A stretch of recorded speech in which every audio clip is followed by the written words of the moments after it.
ma nouvelle coiffure Jumbo Knotless Braids, c'est-à-dire de grosses tresses sans nœuds. C'est une technique de coiffage qui consiste à tresser les cheveux en mélangeant les rajouts d'une manière tellement subtile que on ne remarque pas que ce sont des extensions. J'aime beaucoup le rendu, ça change, voilà. Coucou, bon retour sur ma chaîne pour cette nouvelle vidéo et surtout bonne rentrée, bonne reprise à tous. Voilà, c'est déjà la fin des vacances et on repart pour le rythme de la rentrée, le rythme de l'école pour ceux qui sont encore scolaires, le rythme du travail pour ceux qui sont en activité professionnelle. Et voilà, on approche comme ça tout doucement vers la fin de l'année, comme vous savez. Alors, pour ce retour à la rentrée, j'ai pensé à un sujet qui est souvent connu en milieu professionnel. Il s'agit, on dit familièrement, hein, attendez, le mot va me revenir, parce que là j'ai le mot en vrai et puis le langage familier. Comment on dit ça en langage familier déjà c'est le pistonnage, le piston. Et le vrai mot, ça renvoie à népotisme. Donc, le piston, c'est quoi? Donc, en langage familier, c'est des gens qui profitent qu'une personne de leur connaissance les propulse dans une entreprise, à une place donnée, dans une situation donnée. Bref, ils profitent d'un avantage juste parce qu'ils connaissent quelqu'un. Donc, fils d'eux, ou bien ami d'un tel, ou proche d'un tel, etc. Donc, le népotisme, c'est la même idée. Hein. Donc, c'est le mot un peu plus savant hein, du piston. Donc, le népotisme, c'est abuser de son influence pour faire profiter ses amis, sa famille, des choses comme ça. Alors, le népotisme, c'est quelque chose qui peut être perçu comme un phénomène naturel. Admettons, vous êtes un boulanger, c'est normal que vous embauchiez votre femme pour travailler avec vous dans la boulangerie, vos enfants ou vos amis pour travailler avec vous dans la boulangerie. Parce que, quitte à donner du travail à des personnes, autant commencer par ses proches d'abord. Donc ça, c'est le premier réflexe humain qu'on va avoir. Si vous êtes médecin, même chose, vous allez peut-être prendre des gens de votre entourage pour vous assister, pour prendre les rendez-vous, recevoir la patientèle, des choses comme ça. Mais dans certains milieux, c'est vrai que il n'y a pas de raison de placer ses proches, mais les gens vont quand même le faire. Par exemple, dans des milieux d'entreprise de type administratif, vous travaillez dans un domaine où normalement c'est les compétences qui doivent être mises en avant. Et puis, on a toujours cet aspect de népotisme qui se met en place. Alors, le népotisme, pour moi, en tout cas, c'est discutable et ça dépend sur quoi. Vous voyez, en ce moment, il y a une tendance aux États-Unis qu'on appelle les Nepo Baby. Donc, les Nepo Baby, ce sont ces enfants qui sont issus de familles de stars et qui eux-mêmes deviennent des stars de fête parce que leurs parents sont des célébrités imminentes dans le pays. Hein, je ne vous le cite pas, par exemple, en ce moment, beaucoup considèrent que Blue Ivy est une Nepo Baby. Blue Ivy qui accompagne sa maman dans sa tournée du Renaissance World Tour, à qui elle a donné une petite place de danseuse. Et a priori, elle serait rémunérée 1 million pour cette prestation d'accompagner sa maman sur scène. Bon, donc les gens ont crié... comme toujours au scandale dès qu'il s'agit de Beyoncé, alors que plein d'autres artistes font ça. Mariah Carey, par exemple, elle monte sur scène avec ses jumeaux, ils chantent avec elle, ça ne dérange personne. Mais dès que c'est Beyoncé qui fait quelque chose avec ses proches, on vient voilà, la dénigrer et puis dénigrer sa famille. Bon, après tout, c'est son spectacle. Si elle a envie d'inviter ses enfants, son père, sa mère, ses cousines, ses frères et sœurs, enfin, ça la regarde. Donc, moi, je ne vois pas où est le problème dans ce cas-là, puisque, si vous voulez, ça n'a pas de conséquences sur autrui. Là où, pour moi, le népotisme ou le piston va me déranger, c'est lorsque, par exemple, on place des gens qui n'ont pas de compétences à certains postes et on prive d'autres de ce même poste. Moi, j'ai travaillé dans une entreprise avec une personne comme ça qui avait été propulsée par une de ses amies. Donc, dans certaines entreprises, ils encouragent en quelque sorte une forme de népotisme qui est en quelque sorte déguisée, qu'on appelle la cooptation. Donc, la cooptation, c'est quoi? C'est lorsque l'entreprise va se baser sur, comment dirais-je? C'est-à-dire que vous êtes employé dans une boîte et puis vous allez donner le nom de votre cousine qui cherche du travail pour qu'elle aussi soit embauchée. Et comme vous êtes bien vu dans la boîte en question, vous donnez satisfaction à votre hiérarchie, on vous fait confiance, donc ils préfèrent embaucher quelqu'un qui est recommandé par une personne qu'ils connaissent déjà, plutôt que d'embaucher un candidat lambda. Bon, là encore, ça part d'un bon sentiment, c'est normal. Voilà, on te connaît, si tu nous présentes quelqu'un, on part du principe que cette personne va apporter du bien à l'entreprise, tout comme toi-même, tu fais du bien à l'entreprise. Donc jusque-là, c'est normal, c'est cohérent, pas de souci. Mais le problème avec cette façon de recruter, c'est que ça fait après des entreprises où tout le monde se connaît, tout le monde est relié par des liens familiaux ou amicaux. Et du coup, ceux qui sont embauchés, qui ne rentrent pas dans ce cas de figure, sont parfois isolés et subissent même parfois des discriminations ou des bassesses. Vous voyez ce que je veux dire? C'est-à-dire que là, vous entrez dans une entreprise, des gens, ils sont cousins, cousines, ou bien ils sont meilleurs potes, ils sont des amis d'enfance, ils sont de je ne sais quoi. Ils ont un lien comme ci ou un lien comme ça. Ah non, c'est ma petite sœur. Un tel, c'est mon oncle. Ah non, c'est le cousin de mon meilleur ami. Bref, des choses comme ça. Et vous, vous êtes là-dedans. Vous n'arrivez à rien parce que vous devez toujours passer après ces personnes-là. Le simple fait qu'ils connaissent un tel qui travaillait là depuis longtemps, quand vous arrivez, vous êtes directement mis en compétition avec eux, sauf que vous ne partez pas sur les mêmes bases parce que eux, ils ont déjà leurs proches qui vont forcément glorifier le moindre petit geste qu'ils font dans l'entreprise. Et pendant ce temps, malheureusement, ils ont tendance à dénigrer les personnes qui ne rentrent pas dans le cadre de leur cooptation, dans le cadre de leur népotisme, dans le cadre de leur piston. Et c'est ça qui me dérange. C'est-à-dire que si vous voulez placer quelqu'un en piston, la personne peut profiter de son pistonnage et puis prendre son salaire, il n'y a pas de souci. Mais de dire que parce qu'on a pistonné un proche et ensuite on va torpiller quelqu'un qui arrive là au mérite, qui a trouvé sa place, qui bosse bien et qui fait des efforts, et puis on vient simplement le dénigrer juste parce qu'il ne connaît personne, juste parce qu'il n'a pas de relation dans l'entreprise pour comment dirais-je, le protéger. Je trouve ça vraiment malsain et bidon. Vous voyez ce que je veux dire? Voilà, c'est-à-dire que dans certains contextes, ce n'est pas du tout gênant, c'est même normal.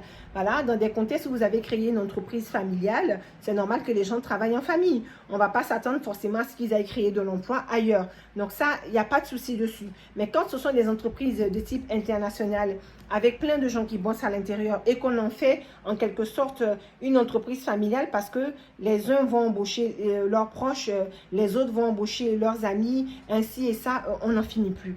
Donc pour moi, bon, oui, à certaines doses et que ce soit fait de façon intègre. J'ai travaillé dans des entreprises où des gens étaient là parce que leurs parents travaillaient encore dans l'entreprise en question. Donc on les a pris pour des petits contrats en CDD, jusque-là, pas de problème.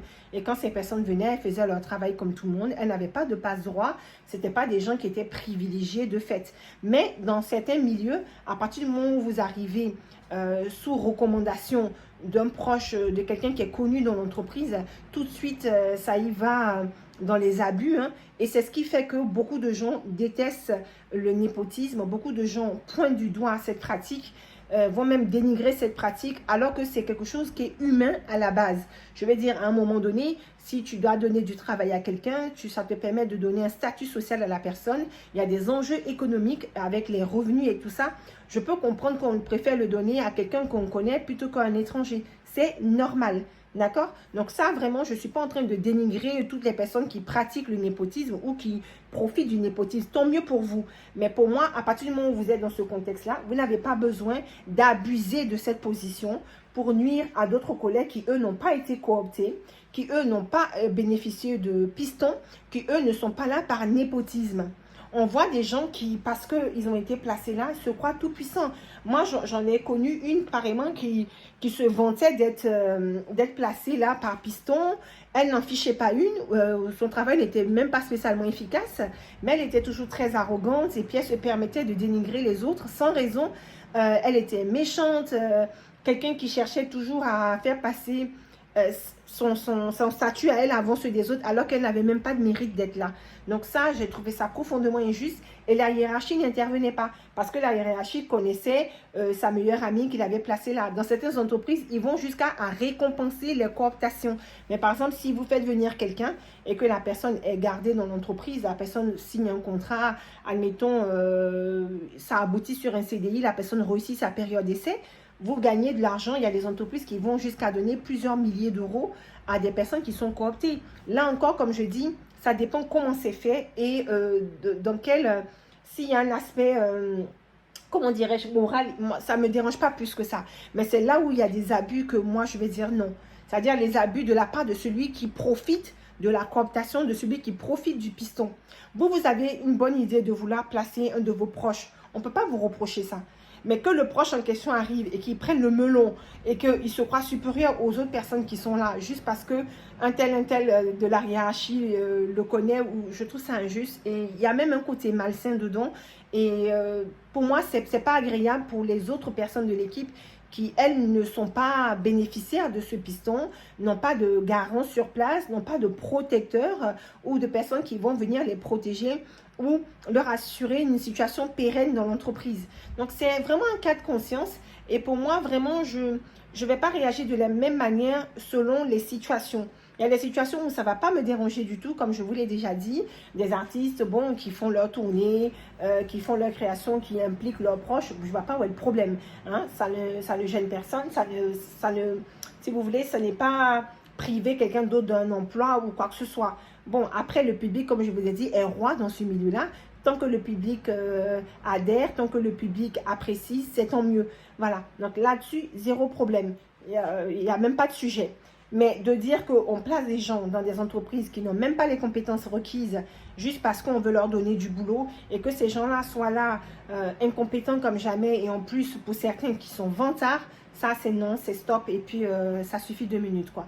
Il faut arrêter les foutaises 2 minutes. C'est pas parce que tu connais quelqu'un que cette personne mérite une place dans l'entreprise où tu bosses.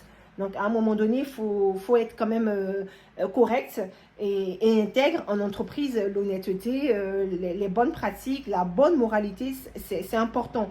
Vous savez, je ne sais pas si vous avez remarqué ces dernières années, moi, je trouve qu'il y a de plus en plus de bassesse dans la société. Le mot bassesse ici, ça prend tout son sens dans la mesure où j'ai l'impression qu'il y a une espèce de diminution de la qualité de vie et c'est même dû au comportement de tout un chacun tous les jours en entreprise. Les gens sont de plus en plus incompétents ou laxistes. En tout cas, avant, il y avait une certaine rigueur dans le travail. Les gens, ils avaient à cœur quand même d'être efficaces dans leur travail, d'avoir de bons résultats, de faire ce qui est bien, ce qui est correct pour la réussite de leur travail. Aujourd'hui, j'ai comme l'impression qu'il y a du laisser-aller dans plusieurs milieux. C'est comme ça que je trouve que même la présentation des villes, moi par exemple, je trouve que ma ville, elle est de plus en plus sale. Je ne sais pas, il y a des odeurs nauséabondes dans certaines zones de la ville. Ça pue des odeurs d'assainissement, des odeurs d'égout. Je ne sais pas s'il y a un problème. J'ai déjà contacté la mairie à ce sujet il y a des années en arrière. Et on m'a expliqué qu'il faut simplement faire couler de l'eau dans des canalisations et que par moment, ce n'était pas fait. Et c'est ce qui dégage ces odeurs-là parce que ces canalisations sont trop sèches. Donc avec l'été et tout ça, ça soulève des odeurs. Mais qu'est-ce que ça leur coûte de couler un peu d'eau, quitte à mettre même un peu d'eau javelisée pour neutraliser ces mauvaises odeurs. Donc là encore, je me demande si ce n'est pas une personne incompétente qui a été placée là et qui ne sait pas ce qu'elle doit faire et que toute la ville en pâtit comme ça. Et parfois, quand je marche dans la rue, j'ai l'impression d'être la seule à sentir cette mauvaise odeur, alors que c'est vraiment insupportable. Je vois même des restaurants, des bistrots, des cafés qui sont là, qui donnent sur des espèces voilà, sur la route, hein, sur le trottoir, et les gens, ils sont là, ils consomment, c'est comme s'ils ne sentaient pas l'odeur. Donc c'est possible, peut-être que la direction du vent fait que l'odeur n'est pas vers eux, et du coup ils n'ont pas conscience qu'ils sont en train de manger dans une zone qui pue, alors que vous qui passez à côté, dans le trottoir d'en face, admettons, vous prenez toute cette mauvaise odeur et ça vous dégoûte d'avance. Donc je ne sais pas, parlez-moi de vos situations respectives, de vos expériences par rapport aux pistons en entreprise. Est-ce que vous n'avez déjà bénéficié ou bien est-ce que c'est quelque chose que vous déplorez, que vous rejetez? Je suis curieuse d'entendre votre avis sur la question parce que ça, c'est un vaste sujet. Là, je fais une vidéo assez courte. Peut-être que c'est le genre de vidéo pour lesquelles je peux ouvrir un live qui va ouvrir un débat, des choses comme ça un peu plus tard. Mais là, c'était juste une réflexion hein, entre vous et moi.